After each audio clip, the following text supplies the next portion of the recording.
진행할 수밖에 없는 상황이라는 건 일본 정부에 있어서는 어떤 상황일까요? 규약으로 봤을 때 일본 정부가 이 올림픽을 취소할 수 있는 권한을 가지고 있지 않다라고 하는 거죠. 그랬을 때 따라오는 그런 비용에 대한 문제, 경제적인 비용. 그렇죠. 아마도 속내는 일본도 이걸 개최하고 싶지 않을 거예요. 이번 올림픽에서 우길기 사용이 계속해서 큰 논란이 되어 왔잖아요. 진짜 일본에서는 이 우길기에 대한 아무런 문제의식이 없나요? 한국을 비롯한 동아시아 국가들의 어떤 우려사항에 대해서는 알고 있는 것 같습니다. 알고 있지만 이 부분을 한국에서 이제 민감하게 반응하는 것에 대한 그 부분에 대한 반발이 더 큰 것 같아요. 우리도 잘못한 거 조금 아는데 너희 너무 예민하게 반응하잖아. 이러니까 더 쓰고 싶고. 그럼 이번에도 좀 우길기가 좀 올림픽에서도 보일까요? 보일 가능성이 있을 것 같아요. 그리고 특히 이번에 저희도 뭐 이순신 예, 그건 안 됐잖아요. 네, 그거는 안 됐죠. 그러니까 사실 이거는 IOC 차원에서 일본에도 그런 사항들이 권고되어져야 되는데 그렇지 않다라는 거죠.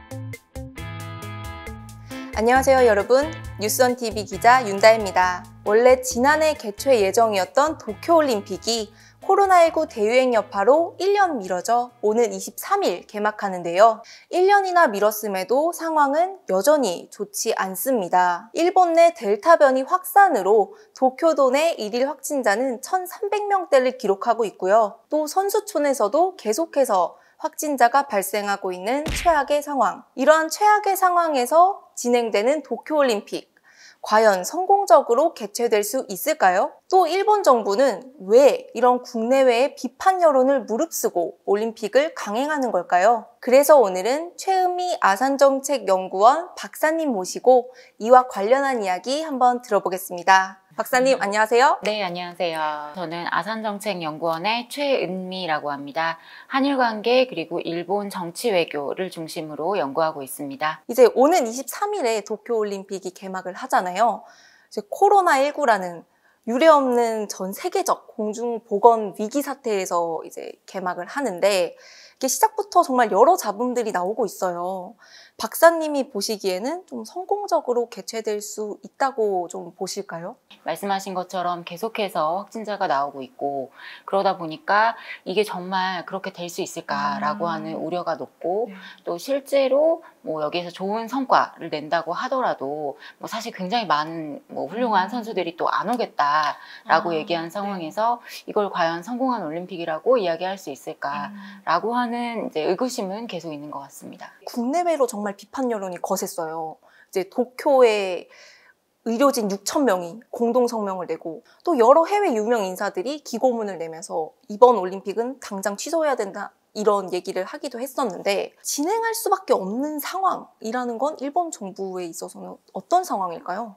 일단 규약으로 봤을 때 일본 정부가 이 올림픽을 취소할 수 있는 권한을 가지고 있지 않다라고 하는 거죠.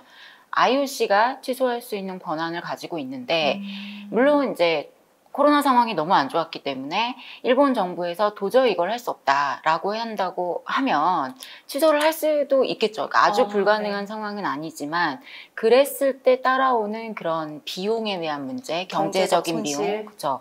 정치적인 손실, 경제적인 손실 이걸 다 감당을 해야 되는 그런 상황인 거죠. 그래서 사실은 아마도 속내는 일본도 이걸 개최하고 싶지 않을 거예요. 그렇지만 개최하지 않았을 때의 그 기회 비용이 개최했을 때보다 훨씬 더 안 좋기 때문에 이걸 이제 어쩔 수 없는 선택이지 않았을까라는 생각이 듭니다.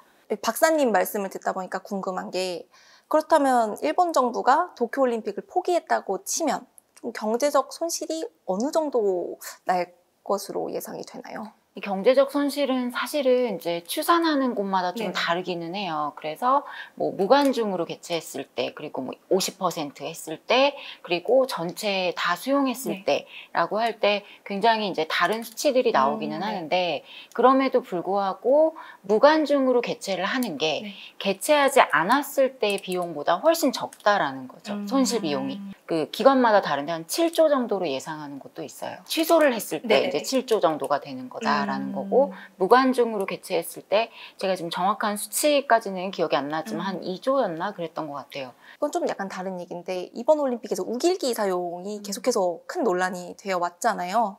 일본 정부는 우길기 사용 문제 없다 이런 식의 입장을 내걸고 있는데 진짜 일본에서는 이 우길기에 대한 아무런 문제의식이 없나요? 우길기를 이제 사실 우리나라만큼 그렇게 많이 민감하게 당연히 이제 네. 일본에서는 받아들이지는 않는 것 같고요.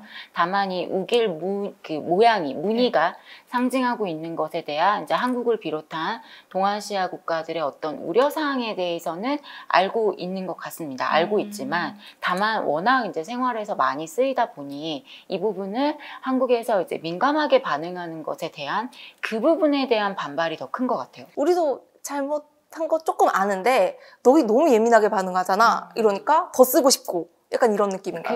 그렇죠. 아무래도 이제 혐한이나 이제 한국에 대해서 많이 비판을 하는 그런 분들은 오히려 이제 청개구리 신보 같은 마음으로 더 일부러 가지고 와서 하는 경향도 없지 않은 것 같습니다. 그럼 이번에도 좀 우길기가 좀 올림픽에서도 보일까요?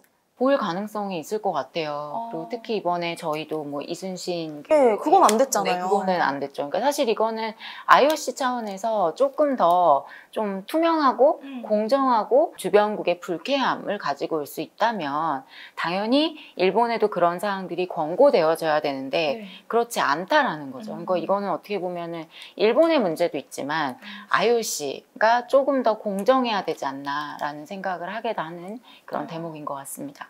일본의 코로나19 상황이 정말 심상치가 않잖아요. 국제사회의 우려대로 이제 도쿄올림픽이 코로나19 재확산의 진앙지가 될 수도 있다는 이런 가능성을 배제할 수는 없어 보이는데 좀 어떻게 보시나요? 그런 이제 우려들 때문에 일본 정부에서도 여러 가지 어떤 대안책이라든지 이 방역에 대한 여러 가지 조치들을 취하고 있기는 하지만 우리 그 언론 보도에도 많이 나온 것처럼 조금 이제 어설프다라고 해야 되나요? 아니면 좀 확실하지 않다라고 하는 부분들이 많은 것 같고 사실 긴급 사태를 계속해서 지금 뭐 연장을 했는데도 그렇죠. 계속해서 확진자가 줄어들지 않고 있는 상황이잖아요. 사실 우리가 이제 저희도 지금 4단계이지만 일본에서 긴급사태라는 것은 사실은 말은 긴급사태이긴 한데 우리처럼 그렇게 강력하지는 않거든요. 그러니까 권고사항인 거지 이걸 지키지 않았다라고 해서 뭐 어떤 뭐 강력한 어떤 법적 조치가 취해지거나 이런 거는 사실은 거의 이제 약하다. 그래서 일본은 긴급사태임에도 불구하고 사실 평상시와 같은 그런 생활을 하고 계신 분들이 많고 그래서 이게 그러니까 빨리 진화되기는 좀 어렵지 않을까라는 생각이 들고 그래서 일본에서도 이제 계속 얘기했던 것도 백신이었고 백신에 기대야 되는 상황인데 백신 문제도 사실 지금 잘 안 되고 있는 상황이라는 거죠. 원래 일본 정부가 화이자 백신을 많이 확보했다고 해서 처음엔 되게 칭찬을 받았잖아요. 왜 이렇게 백신 접종률은 바닥을 치고 있는 걸까요? 일단은 그 우리 언론에도 보도가 됐지만 행정적인 문제가 조금 컸던 것 같고요. 아날로그적인. 네. 그러니까 뭐 사실 저희는 뭐 백신 맞으려면 우리도 뭐 계속 클릭하면서 이런 문제가 좀 나오긴 했지만 어쨌건 사람들이 간편하게 할 수 있는데 일본에서는 여전히 아직도 이제 종이, 이제 페이퍼로 많이 이렇게 하다 보니까 그쵸. 맞고 싶지만 그 접종 신청서라 그래야 되나요? 그 서류 자체가 아직 도착을 안 했다라는 거죠. 맞고 싶은데 서류가 안 와. 그러니까 그런 문제도 있는 거고 그리고 이 백신에 대한 어떤 불안감이 아직도 좀 남아있고 하다 보니까 그런 여러 가지 사안들이 좀 복합적으로 작용을 한 것 같습니다.